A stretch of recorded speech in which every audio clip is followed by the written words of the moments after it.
What is it that you like to do in breakdancing? Well, I like to do waving. Waving? Uh-huh. Well, show me how you do that. All right. Just move your body slowly, like that. Move it slowly. Yeah. Like as if there's a wave going the whole way through your body? Yeah. Let me see. Nice. Then make it come back, huh? Yeah. See? That's All right, really it ain't nice. getting better than that. Let's start this thing!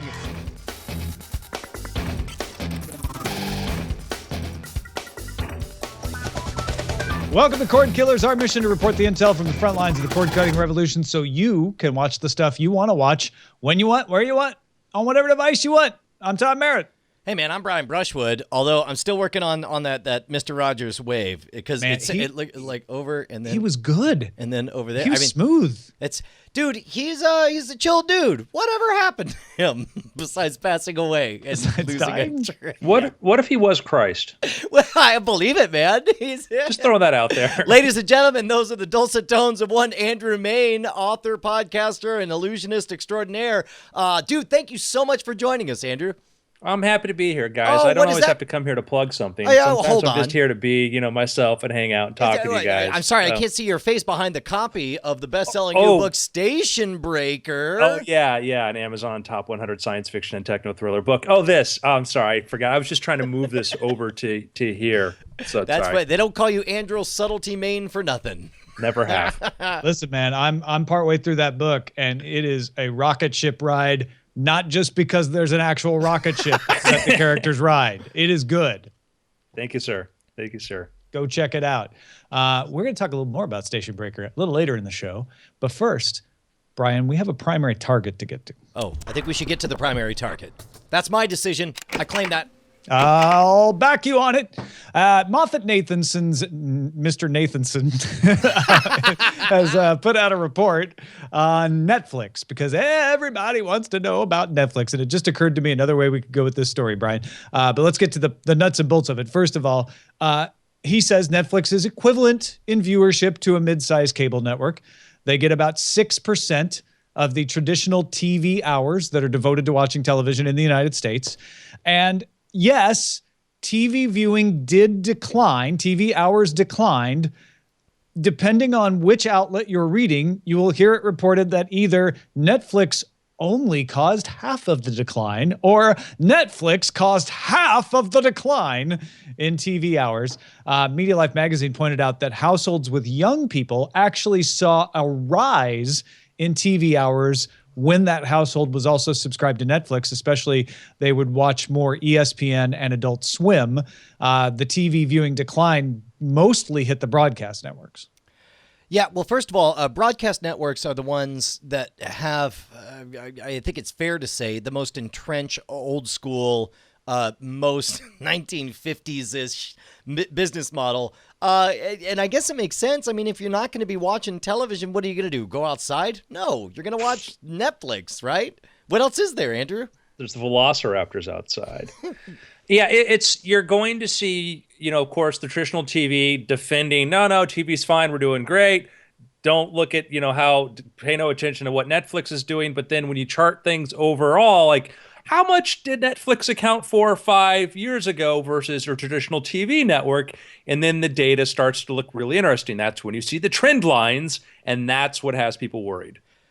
And it's a little bit, not exactly, it's a little bit of a false distinction because, again, if HBO was stealing viewers from broadcast television, it wouldn't be phrased as, is HBO killing television? It would be like, is paid premium television killing broadcast? And that is something that has been debated. Of course, now HBO's got its own issues, but mostly Netflix is putting out programming that people want to watch, and people are choosing in many cases to watch it instead of other programming. Well, and on the flip side of this, we've seen estimates, and you and I spoke about this briefly in the pre-show briefing, that this entire Netflix situation is a bit of a Rorschach test. You can see into it what you want to see into it. And there are people who are saying, this is responsible for broadcast broadcast television dying. It's the biggest thing ever. But on the flip side, there's estimates saying that, Netflix is about as big as a middling cable TV thing, which I'm super, super curious. And maybe we'll lean on Andrew Mayne here because he probably knows a little bit more of these numbers than I do.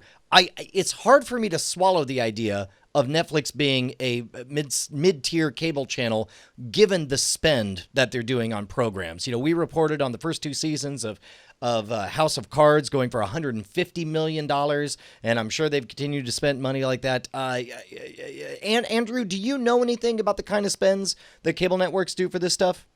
Well, as far as what they're purchasing or what they're doing, and you got to think about too is like, so they came out and they made some comment like, well, Jessica Jones only scored this, which would be the same as some other network.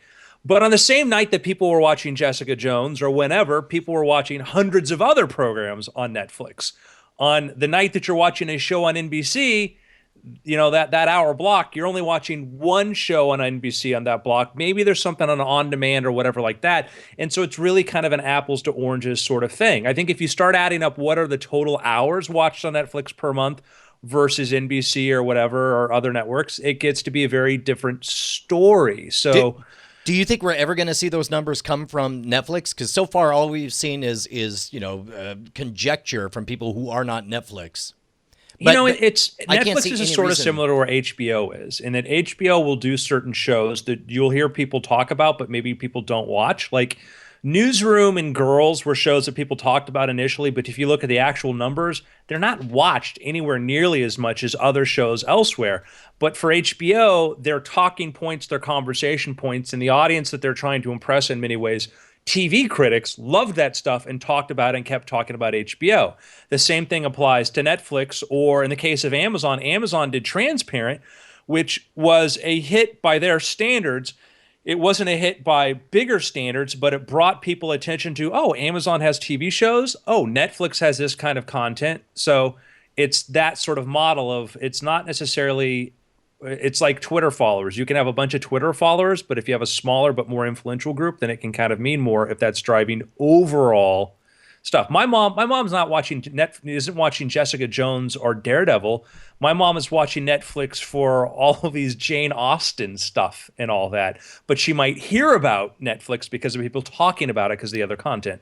That's fascinating. High-end content as an advertising platform, as a legitimacy platform. Well, it's something HBO used a little bit, and Netflix relies on quite a bit more, don't you think? Sure. Oh, I think it's Netflix is taking the handbook from HBO and doing that. Netflix is going to do a Woody Allen movie, and then Netflix will do crazy stuff. So they do the Ridiculous Six, right?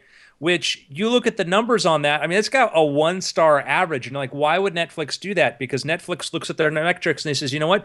People watch a lot of Adam Sandler films on Netflix. People watch a lot of them. They may think, yeah, that was dumb, but they'll watch it. So they can go in there and spend some money on a movie like that, which is arguably a dumb movie, but it fills their content need and the idea that, they'll get millions of people watching that. So it's a different game. One on the prestige thing, let's do a series with our movie with Woody Allen. The other one, let's do something with Adam Sandler, because we know people are actually going to watch that. Sure. Well, and when you're not programming a linear channel, you just do that because you're like, we'll get this many people that will enjoy this and keep the subscription, which is the consternation that all of these other networks are having, trying to figure out like, okay, well, what does Netflix mean in the terms we are used to dealing with, which is, a household rating, a primetime rating number. And that's what Moffett-Nathanson is trying to give them a little bit here, which is, okay, Netflix was bigger than A&E and AMC, but not as large as Disney or Discovery or CBS. That's what they're saying here in this Variety article. And you could say, well, okay, that's really not a surprise because when you look at the subscription levels, the number of people who subscribe to an AMC or an A&E, it's about close to the 44.74 million subscribers that Netflix gives. And the like anger at Netflix for not releasing their viewership numbers is just hilarious to me. I love it. No reason Netflix has to give those numbers away. And the thing is, NBC doesn't give away their numbers. They rely on Nielsen to do it. So eventually somebody can come along and do the same thing to Netflix that is done to NBC and CBS and ABC, which is survey people and find out what they're watching on Netflix and come up with a number.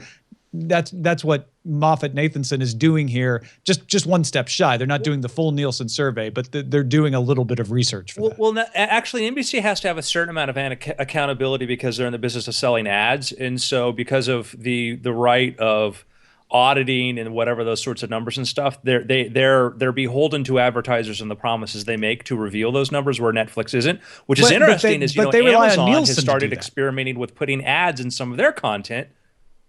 What will that be like? Yeah, I doubt that Netflix ever goes that direction, but you could definitely see Amazon. Amazon's already putting up one advertising related show, which case, again, they only need to tell the advertisers. They don't need to make it public. Well, and NBC, when I say NBC doesn't release their own numbers, I'm not saying NBC doesn't release their Nielsen numbers. The Nielsen numbers are what are used for advertising. NBC probably has their own internal numbers that they don't need to release publicly. Yeah. This is correct. Well, so there's an offline conversation we could have about that too. I think you guys will hopefully agree that there is a bit of a soap opera between, we love the horse race between different networks and who won this. For some reason, we're obsessed with how much money individual movies make. I don't know, maybe because we have a box office game all around that. But it's fascinating that Netflix is driving their own narrative, saying, yeah, no, that's great. Do all the talking you want. As far as Netflix is concerned, there's one story, and it's that we're crushing everyone and making all the money, and we don't care what our numbers are, or at least as far as you know. It's a fascinating, bold maneuver, and we'll see how long they're able to hold on to it until somebody, like you said, comes along and figures out how to survey them. Now, we here at Cordkillers have a similar situation.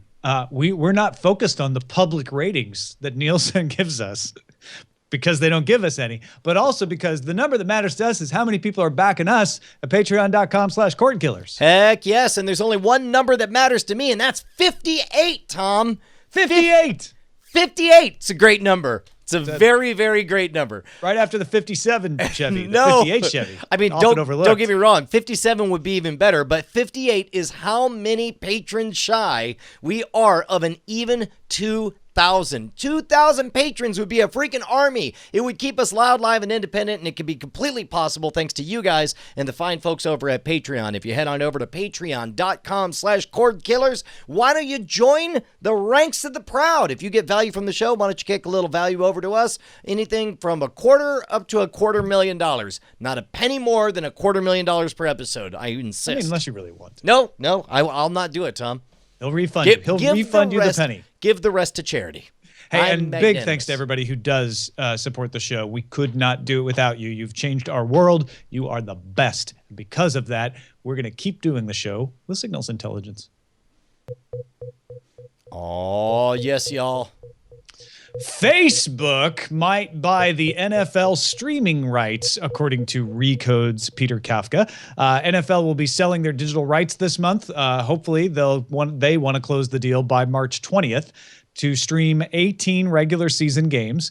Now, you'll probably have some broadcast networks, cable networks in on this to do a little streaming of their own. But among the bidders are Facebook, Amazon, which is also, according to Kafka, looking for a streaming sports executive. So we may get, again, talking about ad-supported streams from Amazon, maybe something there.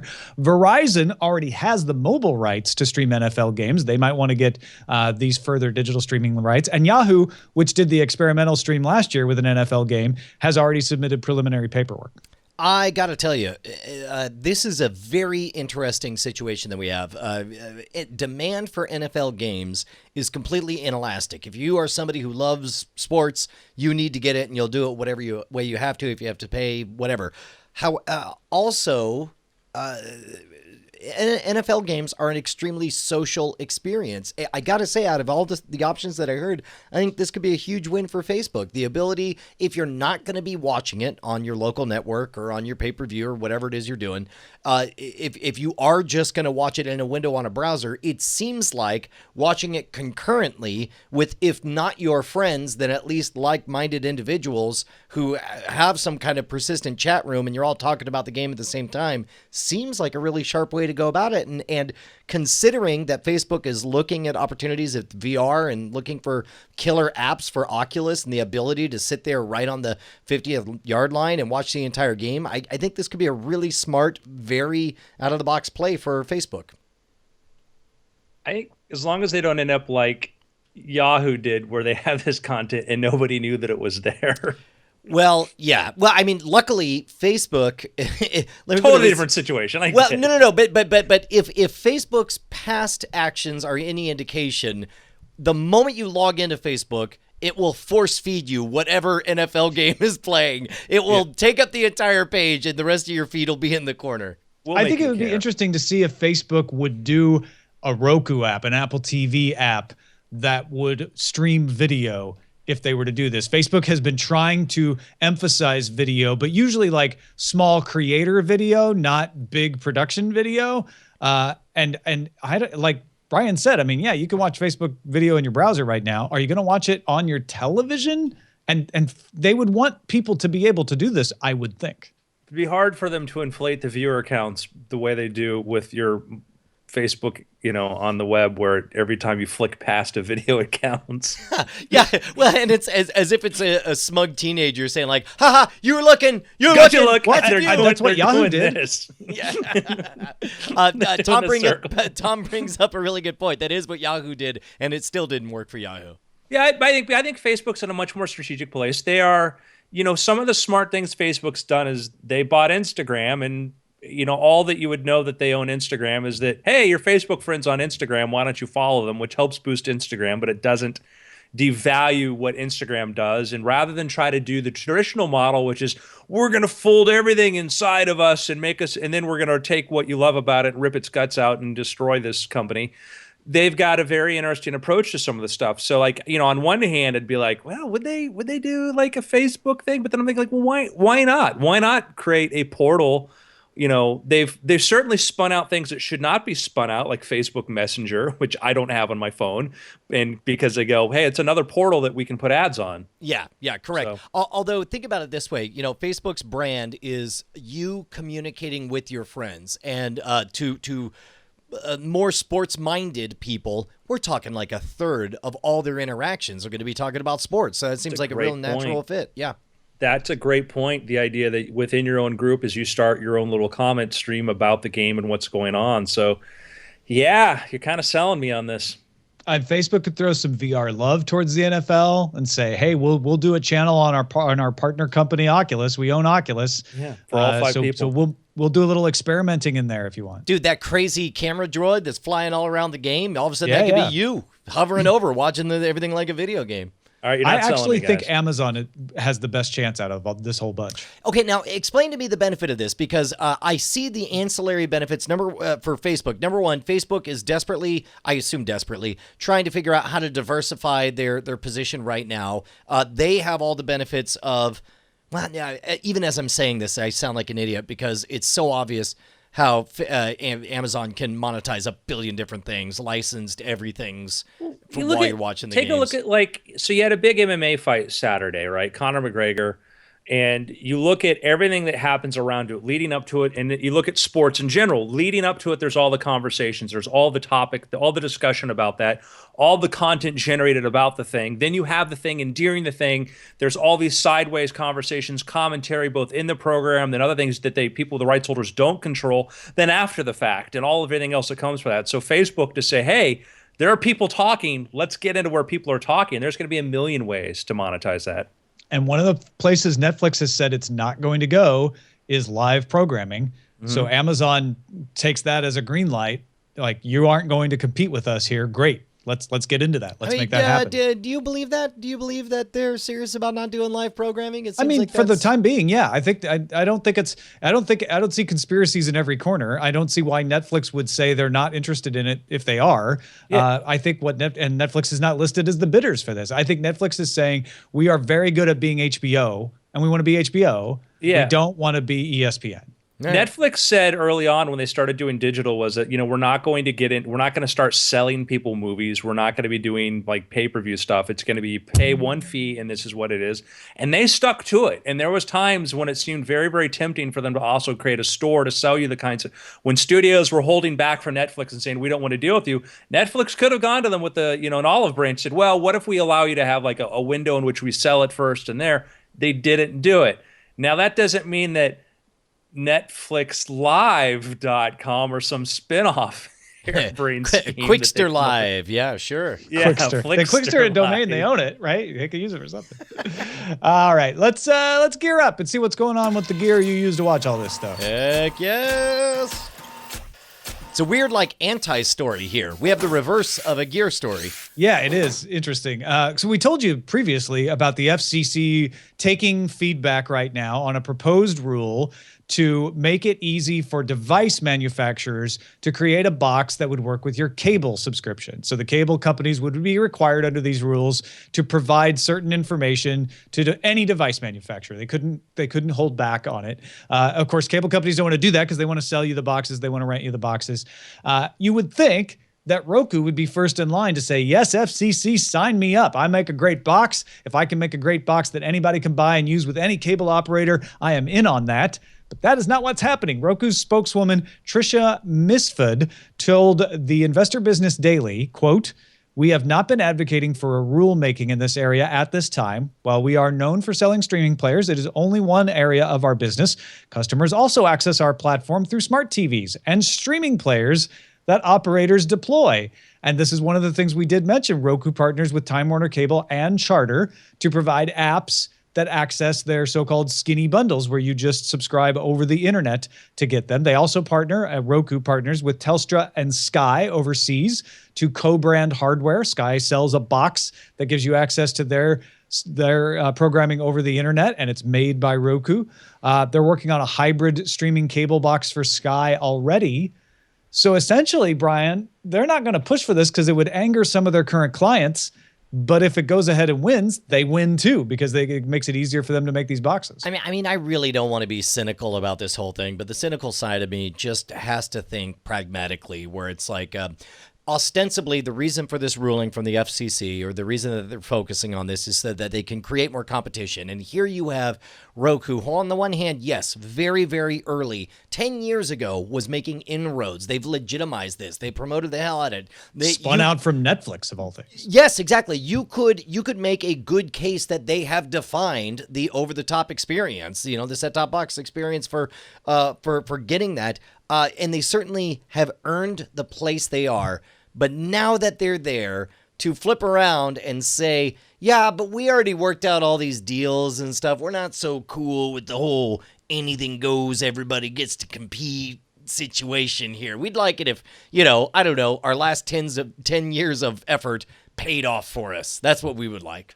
What's wrong with that? Andrew? Yeah, guys, I just sort of broke my microphone here. I was so angry. The fact that they're not jumping on this, that I decided to snap this thing right off. Well, I mean, does it bother you? Is this the natural ebb and flow? I mean, how, when if you're asking them, hey, are you guys going to go jump into this fray? And they're like, now we're an industry standard that all these other people want us to use it. It's not that they're saying no, but it's what's going to, they're a company. They're making money. They've found a way that they've addressed a weakness that these other companies have in building good hardware. And Roku has been building good enough hardware to go do that. And now, hey, you know what? Why don't you go turn these partners for you into your enemies? Which, why would that be good, for them? I think Roku for can them. reasonably say, Not dear the FCC, EFF, we're already doing this. We have a box that carries cable programming for Time Warner Cable and Charter. Well, we didn't need your rules. I mean, if anything, this kind of goes back to something we had suggested at the time of the FCC ruling, is that it's too late. It's too late for this to have a meaningful impact. Had this decision come a half decade before, 5 years ago, it would have been huge. And Roku would have been one of the first people to be taking advantage of it and running around. But instead, they had to go through the very difficult process of individually making inroads with all of these businesses and forging these alliances. And now they're in the place where they finally get to experience profit from them. I don't blame them for saying bug off. We already solved this. Too late, to be FCC. fair, they're not saying bug off. Yeah. All they're saying is we are not currently advocating for these rules. Yeah. They're also not opposing them. No, they're not coming out and saying we urge the FCC not to pass these. And they're basically saying we're not going to push for them, but if they pass. And I don't know what the minutiae is sometimes too, because let's be honest. Once we got to lean in here. Once what else is contingent upon that? Are there going to be some weird must carry things in there that they're not so into that well, anybody at the cable channel now has to be on your box or prominently display it or something like that. I don't know the answer to that, but I just wonder that nothing is ever, as we saw with, when we had our decision, the decision as far as net neutrality, and some of us were calling it like, this ain't going to play out the way people think. And that's what's been happening. And with things like this is sometimes you just don't know. Meanwhile, of course, great wisdom coming from the chat as always. Ken from Chicago points out that Roku says no coup and that the winner of the game hates to change the rules of the game, both of which very true. Businesses are not in the interest of solving the problems they're paid to solve.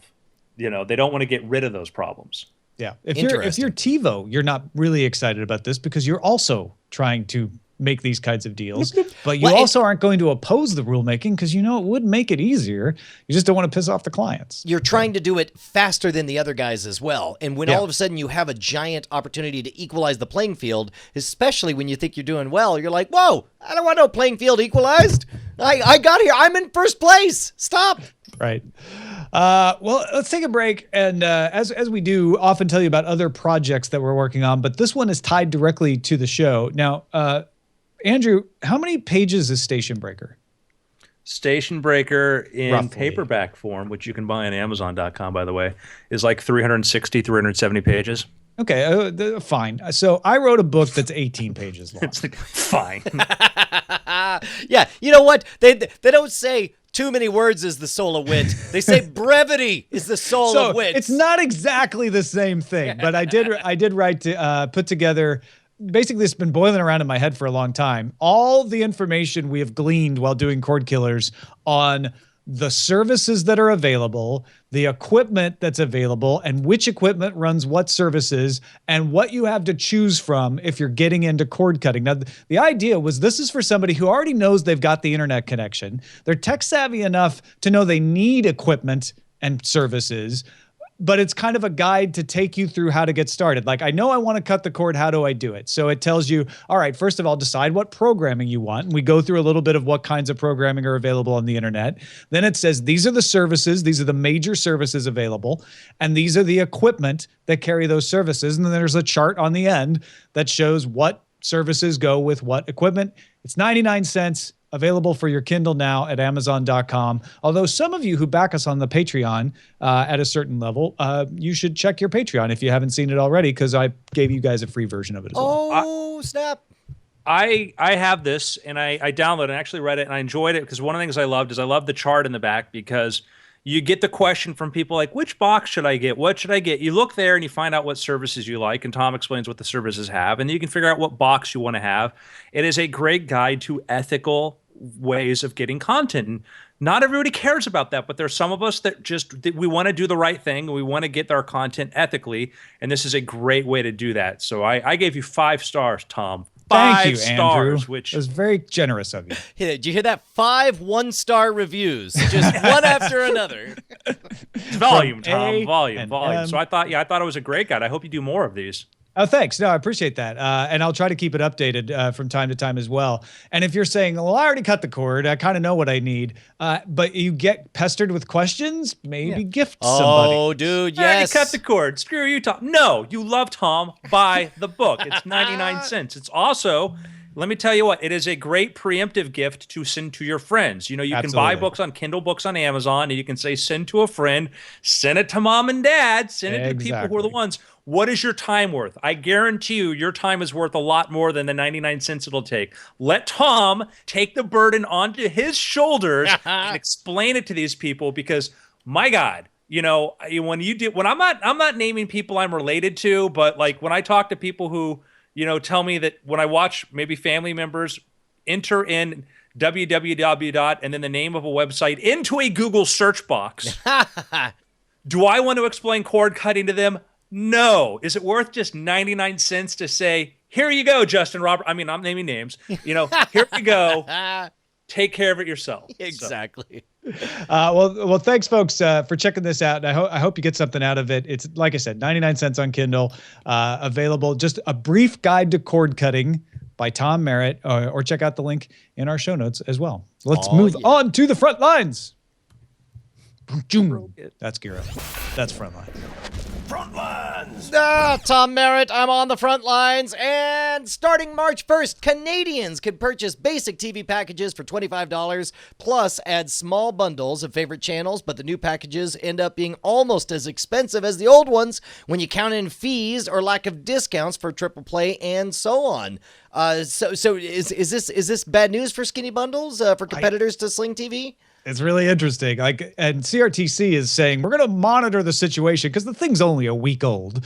But it seems like the cable companies have realized, like, oh, sure, we'll give you a skinny bundle for $25 and no discount on internet, no discount on telephone, no waived fees for your rental box or whatever. You know what this reminds me of is I ran cross country, and sometimes we would have timed runs where it's like run for 50 minutes. Other times we'd have distance runs. And so I asked, he says, hey, you're going to run 5 miles today. And so I'm like, oh, well, can we do like timed runs? It was like where we run for 50 minutes. He's like, all right, let's see, 5 miles, that ought to take you about 35 minutes. So tack on 3 miles on that, and that should last about 50 minutes. Yeah, do 8 miles. It's a great idea, Brian. Where I lived in Fort Lauderdale, they had, when one of the cable providers came in there and they went before city council to ask for permission, the city council said, okay, you need to have, for you to approval, we want a package available for maybe low income people where they can get basic channels and maybe one or two things. And the cable company's like, yes, we will do this. We'll absolutely make this package available. And they did, to their word. But the only way to get it was if you knew the name of it. And so I had a friend that was on the city council, and he actually asked the cable company, says, how many subscribers do you have to this? And they're like, oh, and he said, no, if you want to be, renew or what, you got to tell us. And they're like, 8. Wow. 2 of them were city council members. Wow. The other 6 were probably family members of the cable company. And so they had a super cheap package that you could get, a minimum basic channel package that was a requirement for there, but they did everything to tell you it didn't exist. So shocked. I'm shocked that this would happen in Canada. AT&T said it is going to launch 3 online-only TV services by the end of the year with DirecTV branding. The first and probably the main one will be DirecTV Now. That will offer content from its current packages, including live and on-demand video. My guess is it will take the current deals that they have for online video that you get when you subscribe to the satellite package and just make those available without having to install the satellite. That would make the most sense. And they have a pretty robust offering there. They also will do DirecTV Mobile, which will be a version of that same package, but a little cheaper and only available on your phone. And then DirecTV Preview will be a free service, which will essentially be a little bit of made-for-web video from Otter Media that they're partnering with, as well as their Audience Network channel, which is a DirecTV run channel. This is extremely encouraging to see more competition in this space, but also to see similar to at the turn of the 21st century, everyone was saying it's the end of music as we know it. And then all of a sudden they discover there's tons of millions of dollars in ringtones, all of these revenue streams that they never thought of before. The idea of splitting off multiple skinny cable style bundles, for individually tailored to mobile and so on, I think is really, really smart idea. And as an AT&T subscriber, I'm excited to see them be AT&T bundles because maybe they'll focus real hard on making sure the content is actually available. Sling TV. It's interesting to me because when I did have DirecTV satellite, I toyed with the idea of could I just do DirecTV over the internet and just take the satellite dish down. At that point, which admittedly was last summer, they didn't quite have all the programming available that I would want. They had a lot of live channels, but not all the live channels. They had some on demand, but not all the on demand. They also didn't have an app for like Roku and Apple TV, etc. So if they have fixed that, if they've added a bunch more programming to online and they come out with some apps, this could be a very competitive offering. Yeah, is now the spot where you're planning to talk about me talking about my Sling situation? No, let's save that for later. Okay, right on. Sony reduced its 3 PlayStation Vue packages by $10 to $40, $45, and $55 a month, and the ABC channels have been added, including local channels and ESPN. Love seeing all these things getting more and more robust. They added ESPN and lowered the price. Crazy. It's almost as though technology make things fast. That's English, I was saying. Technology make things fast.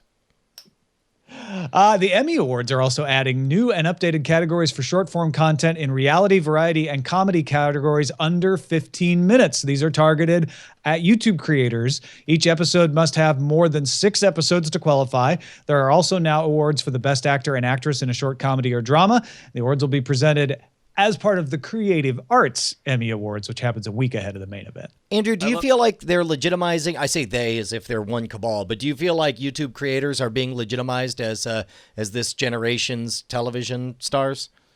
I loved that one of the headlines I said was, PewDiePie could win an Emmy, as if it's supposed to be like, guess who's moving into your neighborhood?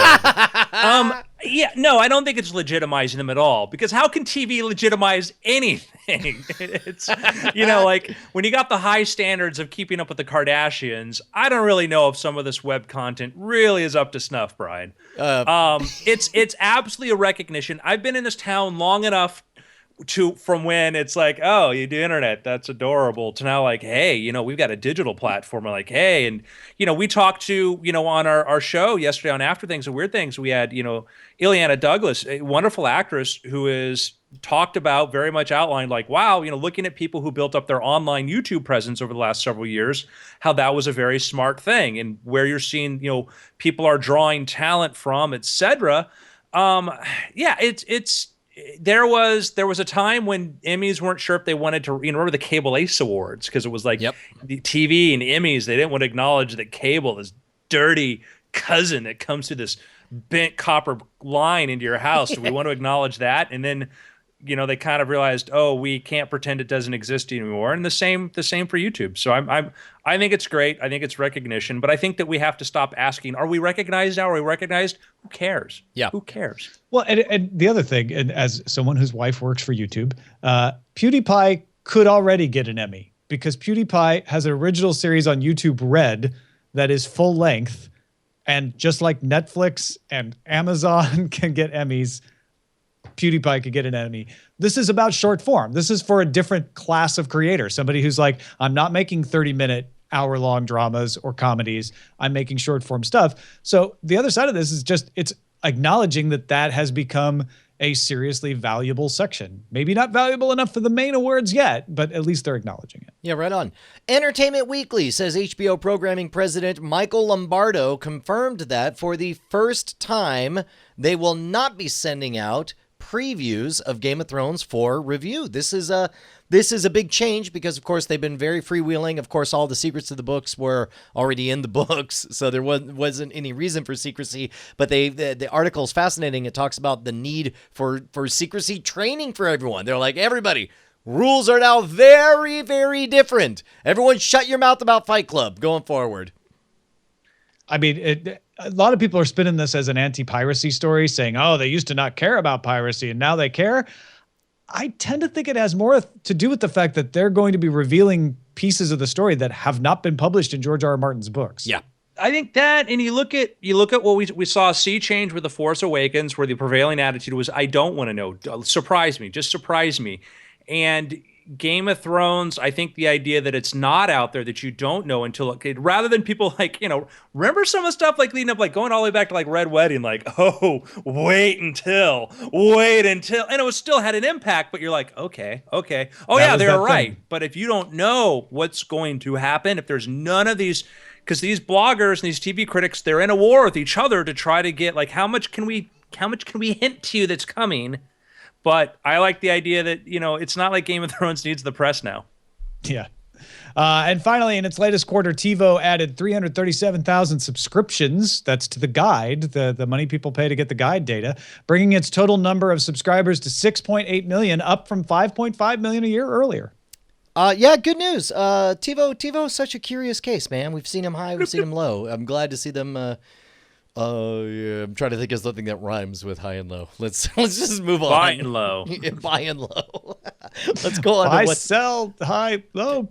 Under surveillance doesn't rhyme with that, but that's what's next.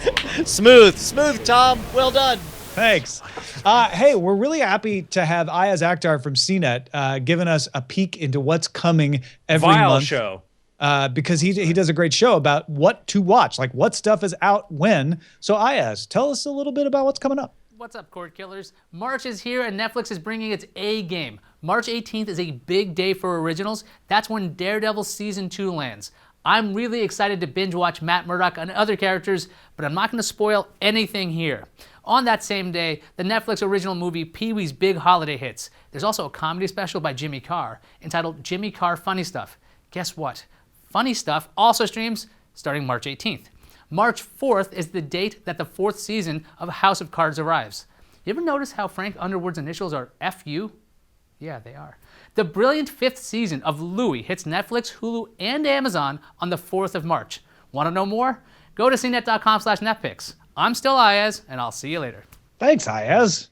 No, you really should go to cnet.com/netpicks because I forget what's coming out, and I will go there now because I know that he's got it all broken down for you. Yeah.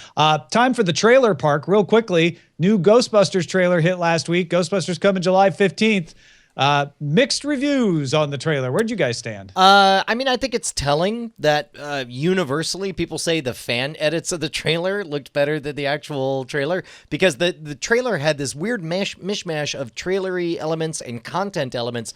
First of all, it was very confusing that it starts reminding you that 30 years ago, 4 scientists, also I don't think Ernie Hudson played a scientist in that.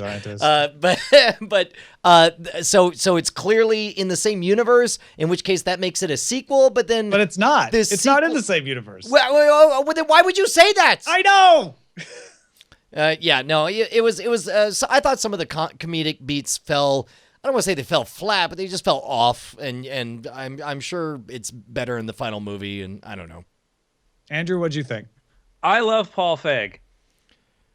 And moving right along. J.J. Abrams is producing, and Orlando von Einsiedel is directing a documentary series, by the way, Oscar-winning director there, a documentary about Google's Lunar X Prize. The series is called Moonshot. First episode debuts March 15th on Google Play, and then comes to YouTube March 17th. Love this. I love this because it not only do I think it's going to make riveting documentary making, but also because it ups the stakes for everyone. You know, now you're not just competing for the Google X Prize, but then also you're literally competing for fame and fortune and for your story to be told. I think events like this bring out the best of people's intellect and passion, and as somebody who wants cheap ways to get to the moon, I think it's rad. I got to meet one of the people who worked on a Google Lunar X Prize Friday. He was part of the tour I was with at Hyperloop Technologies. Now he works for X Prize. And I think that absolutely seeing that there has been an embrace of Hollywood, of space and tech and stuff like that. We saw this with The Martian, we saw this with Gravity, and we're seeing this idea of like, oh, it doesn't have to be about aliens. It can be about the real human stories of things going on right now. So I'm just a big yay from me. Hey, a new Star Wars is coming out. What? Star Wars The Force Awakens, coming on digital April 1st and Blu-ray April 5th. It is the same Force Awakens that hit the theaters, but there's deleted scenes and special little mini docs and stuff like that. Yeah, I got to tell you, I'm conflicted about whether or not I want to buy physical media ever again, even for something like this. This is something that I think would really benefit from a Blu-ray high definition, high fidelity experience, but also I don't want to touch anything physical. I think I'll just take a lower definition digital thing. I'm getting a 1080 digital. I mean, that's pretty good. Yeah, I haven't bought digital in physical in forever. And one of the reasons that I don't like to buy physical too is that there's going to be a Target version, there's going to be a Walmart version, there's going to be all these different Blu-ray versions with, oh, you're not going to get this here, you're not going to get that there, you're not going to I'm just going to buy the damn movie on iTunes and have it and then shut up. Yeah, well, we've talked about this before, man. Convenience trumps fidelity, and I think this will be definitely a case for me. Another Amazon movie's underway, K-Troop, about the rise of the KKK, produced by and possibly starring Joseph Gordon-Levitt. It's actually still in early development. They don't even have a screenwriter attached, but Amazon, Gordon-Levitt, big names working together.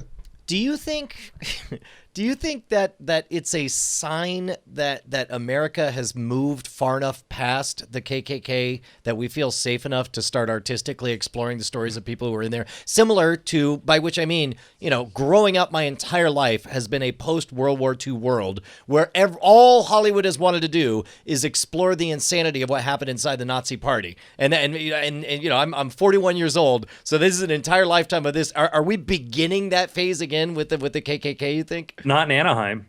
Wait, I don't know what that means. There was a rally like last week. and What? There was a fight. Yeah. Oh, jeez. I mean, maybe under surveillance isn't a big enough segment to handle whether America has moved past racism in a perfect way. All right, No, it's like, has the world given up this sort of thing? We have a very weird self-hate about this sort of thing, which is interesting when it's a human problem. And often we're more open about talking about it than other places that pretend they don't have a problem, was it Freakonomics that did the wonderful example of the takedown of the KKK? Oh yeah, with the Superman cartoon or radio play, the radio play where they gave away the secret handshake and just made them look like clowns, and then all of a sudden their power just evaporated. Look, listen, you guys can bring up these light-hearted issues if you want, but there's some serious news here. Netflix's Fuller House got renewed for a second season. In the face of all the criticism that it sucked.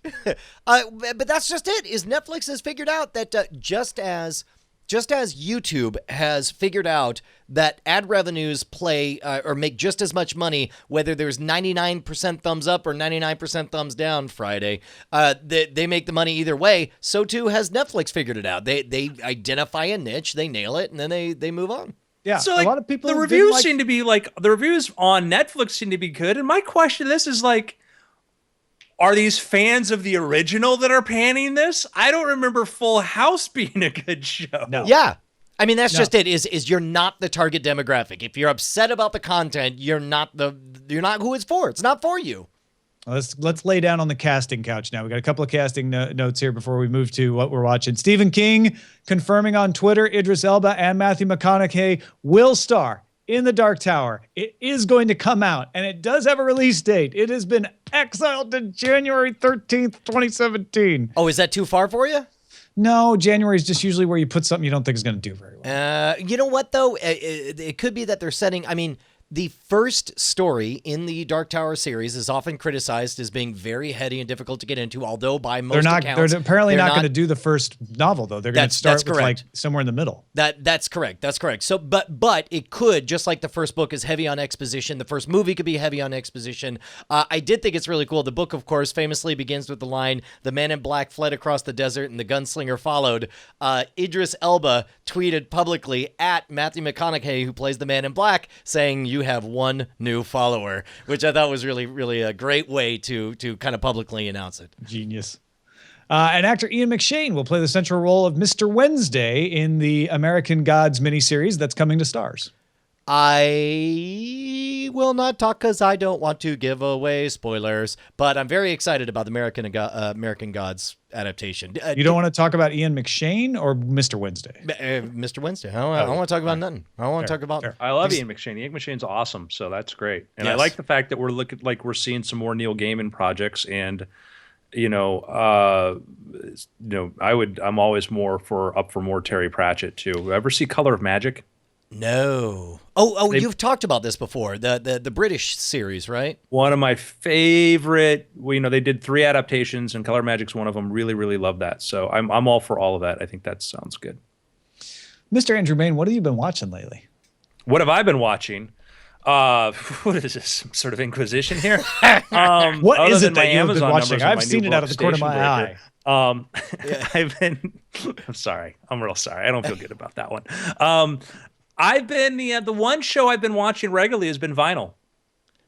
And how do you like it? I just caught up on that this week because Eileen was telling me it was great. Do you like it? I very much enjoy Vinyl. I think that it suffers from a bit of HBO-itis, where HBO, it is almost like you could take a topic and you could automatically generate certain HBO tropes that you're going to see, which they have their own cliches now, which gets a little bit irritating, a little bit annoying, but as a very interesting story that's about the music industry in that period of time, I think it's wonderfully well done. I like the mix of real characters and fake ones, and people ask me like, "Oh, was that person real?" I'm like, "Well, here's how you know. Did you see them do drugs, have extramarital sex?" Then the answer is no, it's not a real person. It's probably based on somebody else. But like they did last night's episode, they had a character called Hannibal, who's like this 70s, soul rock singer who's just like an amazing character that feels like a very real type of person. The punk band Nasty Bits, I think, is good. I like it a lot. I think Bobby Cannavale, how do you say his name? Sure. Cannavale. Yeah, I think he's great. I think he was great when he was was a Boardwalk Empire, and I think he's a great leading guy. Olivia Wilde is fantastic in it. I enjoy it very much. Do I put it on the level of some of the other HBO stuff? No, but I'll give it time, and it's a very interesting story. It's a very interesting period of time, so I'm glad to see that. Great music in it as well, and it has actually inspired me to pull out actual vinyl and put it on my record player, like old stuff. I was listening to some old blues records the other day, just after watching this. So I think it's a little bit underrated. I agree. I think that part of it is that we've seen so much of that anti-hero on HBO shows. Yeah. That there's so much DNA starting with The Sopranos and other stuff in there. It feels familiar, and that's the problem. Is that where it's wildly original, it's dragged down by the fact that it's and I think Bobby's performance is great, but I think it's a typical HBO leading man type character where maybe it would have been different to go in a different direction. Anything else you've been watching? You know what? That's been the only thing that I've been watching. I mean, film-wise, I finally saw Creed, and I absolutely loved Creed. That was great. And the only thing that I went back to, and I found the Tripods, an old British TV series that I watched the entirety of it based upon the novels by, I think, Christopher White, or I think something to that effect. So I love the idea of being able to find things like on YouTube, all this old content up there. What have you been watching, Brian? A lot of the usual suspects, just the one movie over and over and over again. Can't get enough. It's your favorite movie. What no, are you gonna do? I've definitely watched Better Call Saul, which I thought was excellent. Continues to be fantastic. We'll talk about it in spoiler in time. I watched, you binged all of House of Cards. I only made it about, halfway through on my episode 6 or 7. Watched another episode of Justified we'll talk about, and snuck in 11/22/63 just under the wire, because of course it releases late Sunday night, early Monday morning. And the second episode of Great Minds with Dan Harmon came out, and I'm watching them all on YouTube. They're posting the full episodes, 11 minutes long, on History Channel's YouTube channel. And this one was with Ernest Hemingway and cracked me the hell up.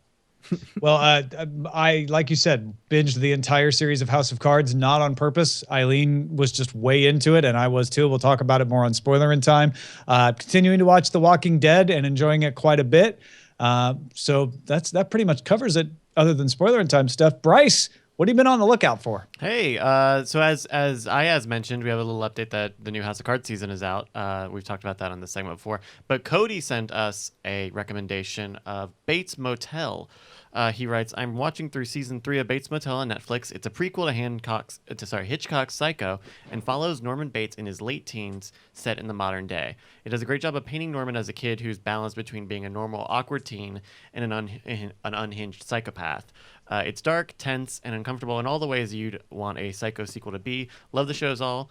So Netflix has all 3 seasons, and season 4 is supposed to start tonight on A&E. I watched episode 1 for the segment today, and boy howdy, it's the tension between like Norman, who kind of just wants to, you can tell he's like a kid who just wants to have a normal childhood, and his mother, who is a little off. You don't say. Yeah. I think it's really I watched episode 1, and I almost can't imagine how it can keep going for so many seasons, but I think it's great. And even if you just check out episode 1, Bates Motel is something to see. I have the something we screener should be on the somewhere. lookout for. Email us, cordkillers@gmail.com. Let's get to some dispatches from the front now. Yeah.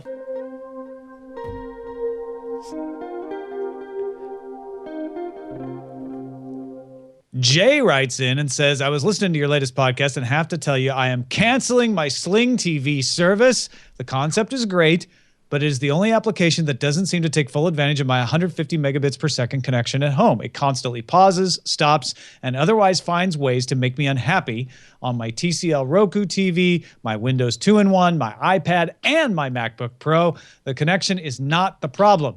Either the app or the infrastructure is too bad, but I can't continue to pay for something with promises that continues to not work. Brian, this is exactly your same experience. Yeah, man, I finally snapped. I went to go watch, and it was super embarrassing. And here's the thing that you risk when you fail to deliver in a content universe. If I'm playing Hearthstone and the servers are down for maintenance, I feel like a dummy for forgetting that it's Tuesday morning and they're always down or whatever. It's different when I call my wife in and say, you know, my wife who doesn't want to have to deal with this crap, and I say, hey, let's watch Better Call Saul. And she walks over and I deliver a spinning circle and then an excuse and then a research and then a reboot and then a router reset and all that other stuff. And it's even more embarrassing. 3 days later, the same thing happens. I can't get it on demand or whatever. I snapped. And it was just one too many times. The service worked sometimes and it was great. Kind of when it did. Wasn't a fan of the spin-up delay, but basically it was the inconsistency, and it was the couple of times that it just flat out shrugged its shoulders and said, bad news, bro, no content for you. And it's like, you can't do that. You can't do that. And I've had issues like that in the past, but what was interesting to me is this week, in a week where I was watching Sling a little more heavily with some CNN here and some sports there, and of course The Walking Dead and Better Call Saul and Star Wars Rebels, I had no problems this week. Now, your mileage may vary. That could just be random event. It could be because I got new Wi-Fi routers. Could be anything. I don't know. God but likes it makes me wonder, because you're on AT&T and I'm not, if there's any kind of backroom dispute over transit between AT&T and Dish-owned Sling when AT&T owns Direct TV. Now, I assume you're not saying that there's some kind of conspiracy, but rather it's just one of those things where we've seen, for example, with Netflix, there's peering agreements and so on, and there's these showdowns about who's going to pay for the server to bridge the traffic or whatever. And it could just be that in this case, you have a service and you have a provider, and at some point you get to that stare down place, and there's not an incentive for them to go out of their way to make a high speed, high traffic experience. When you have a good business relationship, you're like, oh, we need to upgrade the ports on that connection, that transit connection, no problem, we'll do that. When you don't, like Comcast and Netflix, you sit there and go, well, the ports are full. You should pay for that. And that could be with AT&T and Dish having competing interests. They could be playing hardball like that. It's not anti-competitive. It's just playing hardball. So I don't know that that's the case. I wondered if you used a VPN with a U.S. address, if that would alleviate it. A lot of times when it's these transit issues like that, using a VPN changes the performance. I don't know. Yeah, maybe I'll give that a try. We'll see. Got another email from Stuart saying, hey, Tom and Brian, longtime listener, fan of the shows. You guys have talked about the X-ray feature on Amazon Prime, which, by the way, now it's not even when it's paused. If you mouse over it while the browser's playing, it just shows up who's on there. I love it. I wanted to mention that I have Amazon Prime, the app on a Nintendo Wii U. Love the Wii U as a streaming device for a number of reasons, but that's for another time. The Wii U, if you recall, has a tablet screen as part of the main controller. In Amazon Prime, while you're playing a show on your TV screen, the controller tablet lets you do things like show cast members, the synopsis, as well as a live version of Prime's X-Ray. So as characters come on and off the screen, the scenes change. I could see who's playing those people as well as get more info. I could prop up the controller and sneak a peek at the second screen or pause and do the same. I think the feature works similar on the Nintendo 3DS, but I don't have experience there. Just wanted to throw my 2 cents in. As luck would have it, we got 2 emails from people singing the praises of the Amazon Prime X-Ray experience with the Wii U controller. That's pretty crazy. We also got some emails from folks about HBO Now and whether it's worth the money. Jesse in Indianapolis argues that, hey, HBO has some great programs. The Newsroom, Veep, Girls. Call me crazy, but I'd compare Game of Thrones to the iPhone. They're both once-in-a-lifetime blockbuster products that people are fanatic for around the globe, and you just can't compare it. On the other hand, we got Sean saying, yeah, HBO's out of it. Showtime is where it's at. Showtime's got Homeland, Masters of Sex, Billions, Ray Donovan, The Affair. I would much rather pay for Showtime at $12 a month than HBO right now for $15 a month.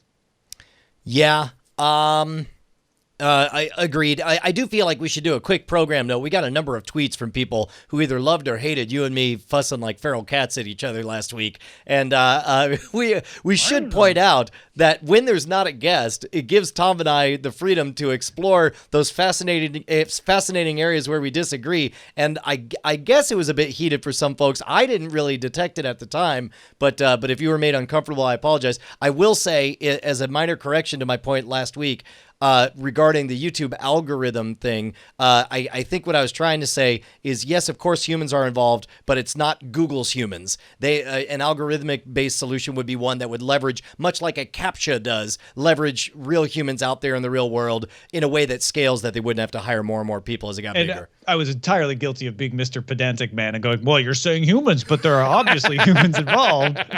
So we got down a little bit of a rat hole. It was a fun rat hole, though. I enjoyed it, but just... Wouldn't know what that's like, Brian. Yeah. Wouldn't know what that's like.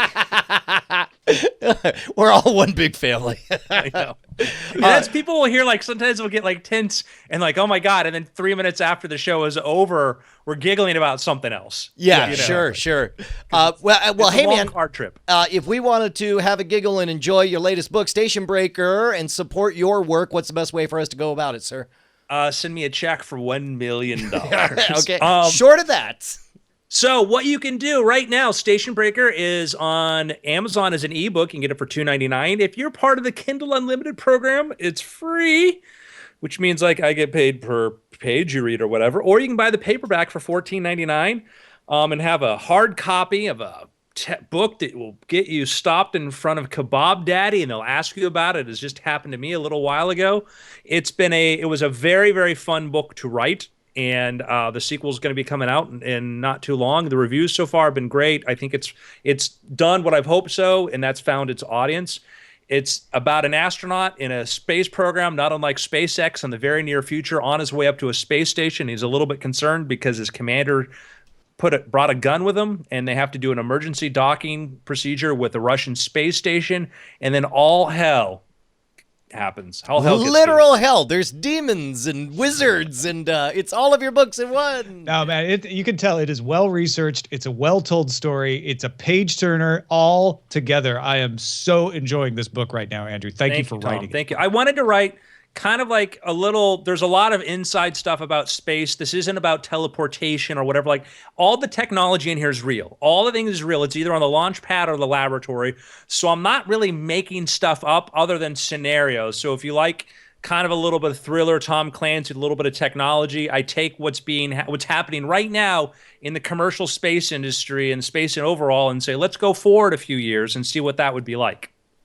Go check it out. Station Breaker by Andrew Mayne. You will not be disappointed. Unless you hate it. Just don't like fun novels about space. I mean, that could be you. I don't know. Our website is cordkillers.com. Our email address is cordkillers@gmail.com. And we're live on diamondclub.tv Mondays at 7 p.m. Eastern, 4 p.m. Pacific. We'll kill you later. No, we won't. We'll kill your cords later. Hey, guys. Tom and Brian here. We just wanted to say thank you to all of our $5 patrons who keep us loud, live, and independent. You guys make Cordkillers the production that it is. Your name appears in the video credits and appears in our hearts. And if you'd like to become one of them or see who they are, you can go to patreon.com/Cordkillers. You'll need to do more than just go there, though. You'll have to sign up and, pledge an amount. But unless you just want to see who they are. Well, I mean, you could gawk. That's a little creepy, isn't it? If you want to be a gawker, let's go. It's up to you. Diamond Club hopes you have enjoyed this program.